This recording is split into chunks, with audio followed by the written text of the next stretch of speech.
So long, and thanks for all the fish, Berkeley. March 21st, 2006. The day Layla Hassan drops out of college. That's right, Professor Moore. I'm not finishing that Jane Eyre paper. I got a job, and I'm headed to Philly next week. This whole classroom thing, it's not for me. Mom and Dad are freaking out, but they'll accept it. I'll be working towards something real, making real money, and I'll be closer to home. Not that I'll visit any more often.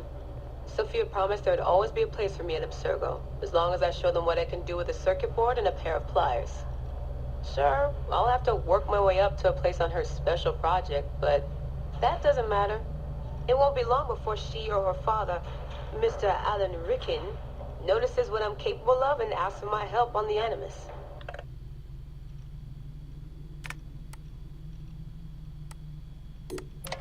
I swear, I get more done reading the latest copy of Wired on the toilet than the rest of the guys do all day in the lab. I mean, the body band? Really? If people can't take a walk on their own, they aren't going to listen to a watch that tells them to do it either. This is all so pointless. I should just go back to...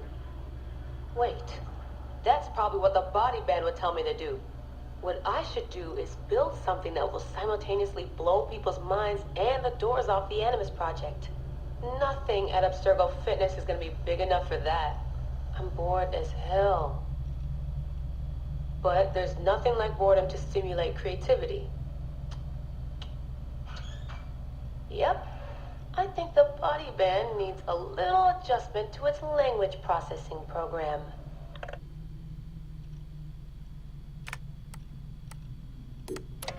The right decision always feels like home.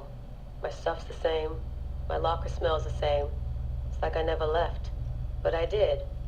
And I can never unlearn what I know now. How will it change my work at the Historical Research Division? Hard to say. All I know is that it will. Our Dom booked us a lunch. Nothing fancy. She wanted me to meet Deanna Geary, my new medical officer. She looks like she was born in the middle of a cornfield, but she seems okay. I can't believe she left homemade cookies on my desk. I don't know why I told her about getting stood up last weekend. I never talk about personal stuff at work. At least it seems like I can trust her. You need that to stay alive in the field. Too bad most of Abstergo's tactical units don't consider trust a priority.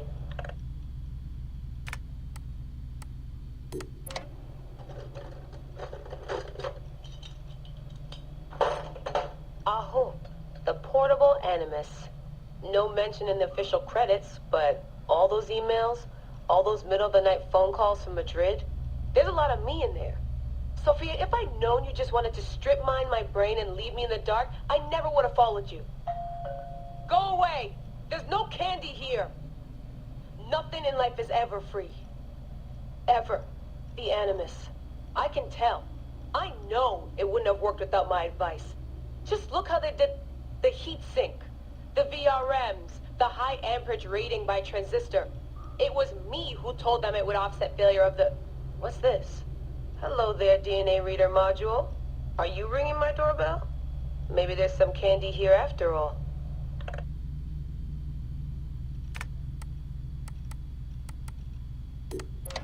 I've come to the conclusion that Sophia is shit at hiring staff.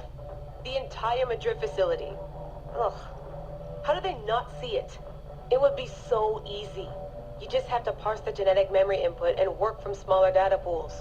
You could even process incomplete samples and still create a reliable model for high levels of synchronization. The reader module and the decryption software would need an update, but it's doable.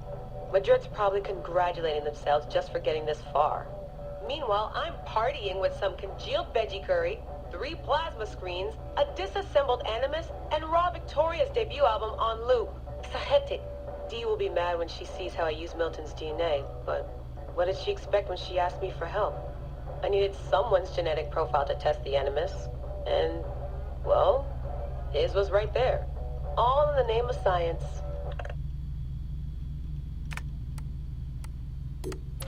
I like morning briefings.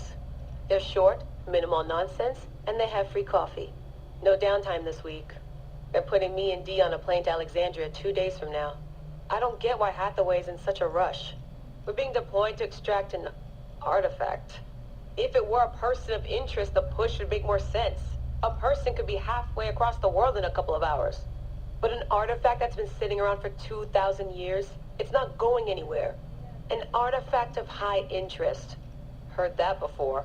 It always ends up being some crappy pottery shard or half an old book. My animus runs on DNA, not tableware. It'll be strange visiting Egypt for the first time since 2013. Back then I went looking for my roots, and found trouble instead. It's good that Dee's coming. She always keeps me from doing anything too stupid.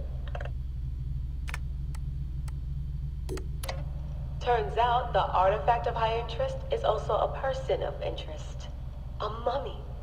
And a golden opportunity. I've informed Dee of some changes I'm making to our assignment parameters. She acted mad, but I know she's eager to see my animus field tested. Abstergo won't mind. Well, they would if they found out, but they won't. Hathaway's intel was a disaster. They have no idea what's going on with this extraction. Field tech is fun and all, but that's not why I left Berkeley. If the animus lets me ride DNA this old, if the reader can model the missing codons and extrapolate the genetic memories that aren't mine, Sophia would lose her Abstergo. Abstergo will come to me on their hands and knees. My name will be right up there with Warren Viddick's. Ana Metakida Minda. Too bad the Madrid facility got blown up. But I bet they'll build a new one soon. This one will be in Philly, and its lead engineer will be Leila Hassan.